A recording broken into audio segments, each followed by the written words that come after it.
Día 9, creando una aplicación desde cero para procesar videos y convertirlos de español a inglés. En este día estuve trabajando en varias modificaciones, entre ellas fue en la parte de la aplicación, en donde básicamente agregué un campo para el tema de correo electrónico, que como había comentado anteriormente, queremos que el usuario tenga algo de privacidad. Entonces, anteriormente, con solo ingresar el número del identificador que se genera, podía acceder a su archivo procesado, pero ahora se agrega este correo electrónico porque eso añade una capa de seguridad y no cualquiera puede acceder al identificador anterior, debido a que el identificador se genera de forma continua, por ejemplo, primero el 1, luego el 2, luego el 3 y así sucesivamente. Es muy fácil darse cuenta y poder acceder a archivos anteriores. De esta forma agregamos seguridad, pero también se mantiene simple para el usuario, y esto tiene otro beneficio para el usuario, y es que, por ejemplo, digamos que el usuario sale a hacer compras o sale a hacer otra cosa o simplemente está en su computadora pero tiene que hacer otras cosas.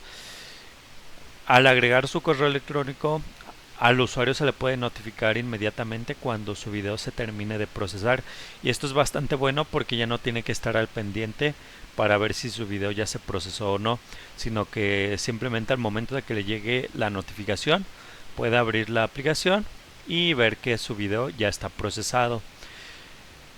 Es simplemente eso, no se va a requerir alguna contraseña adicional o que se tenga que crear una cuenta, simplemente es como una, digamos que el correo va a fungir como la contraseña, y el identificador que se genera para cada usuario pues eh, va a ser también parte de su contraseña. E igualmente esto es de mucha utilidad porque en un futuro se puede agregar como los videos que se han procesado, y esto podría serle de utilidad al usuario para ver como su historial y si quiere descargar algún video de los anteriores que ya ha procesado o algo así. Entonces, bueno, estuve agregando eso, también la parte de la lógica para el tema de obtener la información de la base de datos, y pues en base a eso saber qué componente se tiene que renderizar. Otra cosa en la que estuve muy enfocado el día de hoy fue en la parte del backend, justamente en la parte de implementar eh, multihilos o hilos, y bueno, hacerlo de forma concurrente. Esto porque el servidor tarda un poquillo al momento de estar haciendo las peticiones para el tema del servicio de convertir el texto a voz. Y bueno, quise implementar esto. La verdad es que sí tiene algo de mejora. De hecho, aquí tengo un ejemplo para ver tres formas diferentes de hacer esto. Y vamos a ver cuál es la diferencia en el tiempo. Como podemos ver, vamos a ver qué es lo que está haciendo. Aquí tengo un ejemplo bastante sencillo en donde tengo el ID del proceso, el índice y las partes, ¿no? Eso digamos que no es tan relevante. Eso solamente es para procesar la información previo a mandar a convertir el audio. Entonces, una vez que cargamos el audio, aquí tenemos una función en donde básicamente lo que hacemos es mandar a un servicio el audio, y esto nos permite clonar el texto o la voz, convertir el texto a la voz clonada. Y bueno, esto es básicamente lo mismo, pero de forma asíncrona. Esto para usar async.io, que es un módulo en Python. Entonces hice otra función, simplemente, aunque esta tiene, aquí debería de ser async. Algo le modifiqué antes de, pero sí debería de ser async, convertir. De otra forma va a fallar. Esto lo sabemos porque aquí tiene el async, entonces por eso es que tiene que estar como async, simplemente para que tenga otro nombre diferente a esto, pero es básicamente lo mismo. ¿Y qué es lo que tenemos aquí? Tenemos tres ejemplos. El primero en donde básicamente lo hacemos de forma lineal. Primero un texto, luego el otro y luego el otro. Así va esperando uno tras otro. Lo cual está bien, la verdad es que en muchos casos esto es suficiente, pero hay veces en donde se tienen que procesar múltiples archivos, y pues hacer esto suele ser más tardado. Entonces, bueno, este es el primer ejemplo, que no está mal, es una opción. Y bueno, el segundo ejemplo es ejecutarlo en paralelo, que es justamente como lo estoy implementando y ya vamos a ver por qué. Básicamente lo que estoy haciendo es usar este módulo de Python que es para crear múltiples hilos y aquí le podemos poner el número de workers. En este caso, simplemente aquí le estoy poniendo todos los disponibles por 3. Esto generalmente depende mucho de qué es lo que se esté haciendo. Si por ejemplo se hace algo que sea internamente en el procesador, pues realmente lo recomendable sería dejarlo así. Pero si por ejemplo digamos que tenemos algún otro servicio que también es relativamente potente o que es muy potente dependiendo de qué servicio estemos utilizando, un servicio externo que podamos consultar a través de una API, pues podemos poner más workers al mismo tiempo, ya sea aplicándole un multiplicador. En este caso le puse por 3, pero en realidad aquí no es tan necesario porque solamente hay 3 ejemplos, entonces no afecta tanto si le pongo 3 o 4 o 5, etcétera. Entonces no es tan relevante, pero lo voy a dejar así. Y aquí básicamente lo que estamos haciendo es por cada texto de los que creé aquí, estamos invocando esta función que es convertir audio y le estamos pasando el audio en base 64. Que importante aquí, esto es bueno que lo procesemos desde antes, que es justamente lo que hicimos hasta arriba, para que no lo esté procesando cada vez que está llamando esa función, que es una de las cosas que yo estaba haciendo. Entonces lo quité de esa parte, lo quité de esa función y ahora lo saqué para que lo haga primero y después simplemente se esté pasando una copia o la misma referencia, básicamente la misma referencia del archivo y el texto que le estamos pasando. Después esto lo agregamos a una lista de futuros en donde básicamente se van a almacenar estos futuros y los vamos a procesar posteriormente. Esto lo hacemos aquí, que es básicamente procesar cada futuro y obtenemos el resultado, que básicamente es retornar lo que nos dio la función de acá y lo almacenamos en esta función. Esto que se está haciendo aquí mantiene el orden, o sea que si por ejemplo nosotros queremos mantener el orden así tal cual como está así, pues va a mantener el mismo orden con el que se envió. Luego hay otras formas también de poder mantener el orden, tal como agregar un índice o sí, básicamente agregando un índice y podemos igualmente manejarlo, pero ahí tenemos que hacer un ordenamiento. Entonces, con esto ya estaríamos manteniendo el orden. Y bueno, esta es la segunda forma. Aquí estamos tomando el tiempo. En todos los ejemplos estamos tomando el tiempo.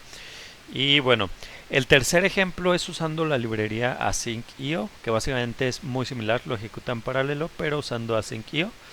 Y bueno, es básicamente crear una tarea pasándole la función muy similar a lo que vimos. Y aquí le pasamos el texto y el audio en base 64, que es básicamente muy similar a lo que teníamos anteriormente. Y básicamente después hacemos una async.io gather, que esto también hace que se mantenga el orden. Haciendo este gather, eso hace que el orden se mantenga completamente igual y posteriormente igual el tiempo. Entonces vamos a ejecutarlo. Vamos a poner python test.py y parece que no lo puse bien.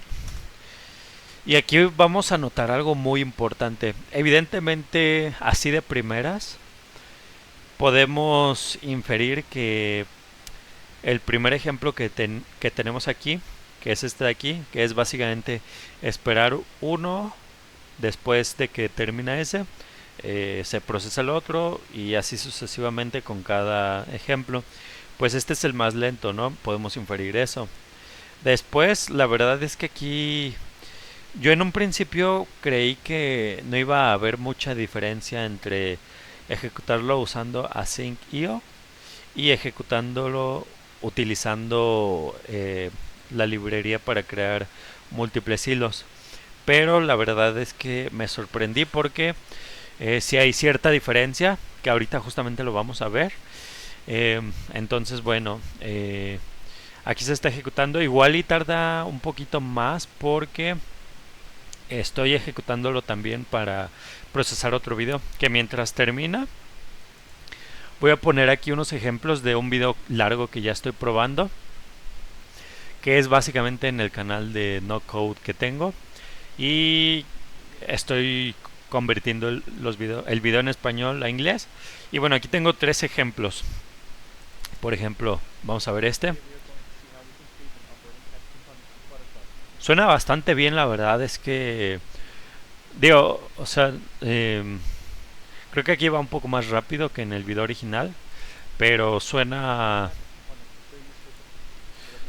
siento que sí suena similar a mi voz. O sea, tal vez, obviamente cambia, pero sí va referenciado a la misma voz que se le pasó como ejemplo. Y el texto es básicamente lo mismo, pero en inglés, a lo que se dice en español. Que, entonces, la verdad, bastante bien. Aquí ya está, eh, ya terminó de procesar dos. Veamos el primer ejemplo. El primero, como podemos observar aquí, tomó 68 segundos, casi 70 segundos. Es bastante tiempo, la verdad. Pero bueno, eso también depende mucho del servidor que se está usando para procesar el texto a voz.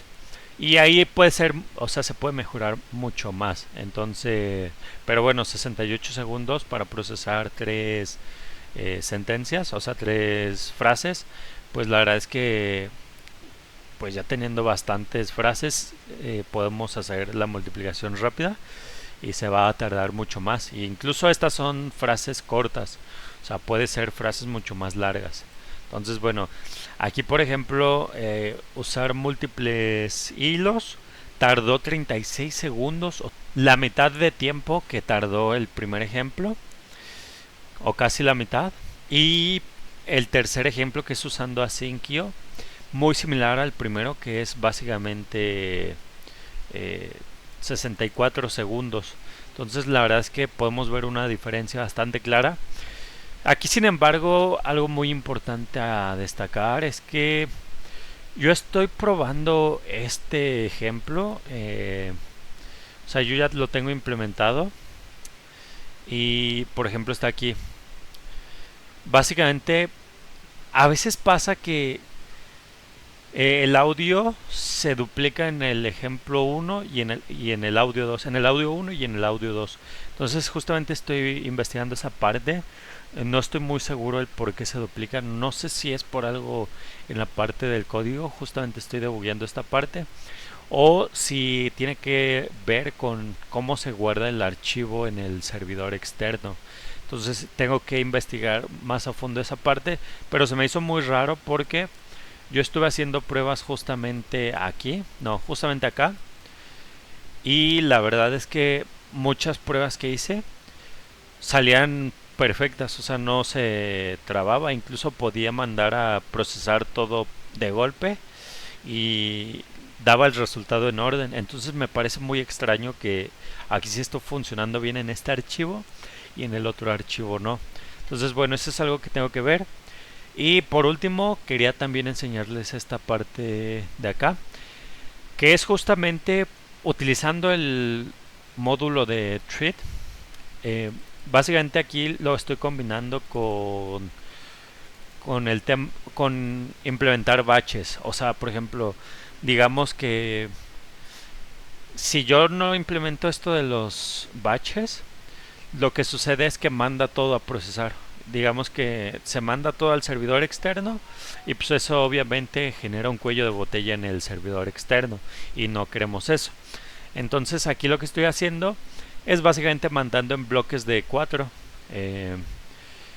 Está en bloques de 4, pero se podría modificar en bloques de 5, pero se podría modificar para que sean bloques de 6, de 7, de 4, de 3, etcétera, o incluso de 1, y sería básicamente lo mismo que hacerlo uno después del otro. Entonces esto es muy importante porque, como comentaba, esto ayuda a que el servidor externo no se sature y pues básicamente hasta que termina ese bloque de n cantidad de, en este caso, de textos, pues no procesa los demás. Entonces esto es muy importante, y esto la verdad es que es de mucha utilidad también para hacerlo un poquito más escalable. Entonces, bueno, básicamente estuve trabajando en eso. La verdad es que ya casi queda. O sea, ya se podría convertir en algo usable. Y como comentaba, lo estoy usando ya en un video que tengo en un canal que es de No Code. Y justamente voy a empezar a subir contenido ahí relacionado con No Code. Y también voy a implementar lo que es esta herramienta, obviamente, para poder expandir a más gente. ¿Y esto por qué? Porque realmente considero que el contenido de no code o tutoriales en general o incluso diferente tipo de contenido como blogging y demás puede ser de utilidad en diferentes idiomas y puede aportar valor a cualquier persona que lo vea independientemente del idioma. Entonces justamente por eso sí me gustaría expandirlo a otros idiomas porque la verdad es que se vienen cosas o tutoriales bastante interesantes en el canal, entonces me parece que le podría aportar a cualquier persona en diferentes países, en diferentes idiomas. Entonces, bueno, eso es todo por este video y bueno, espero terminarlo pronto. Yo creo que en esta semana queda. Bueno, esta que viene. Y básicamente eso es todo. Nos vemos en los siguientes videos. Chao.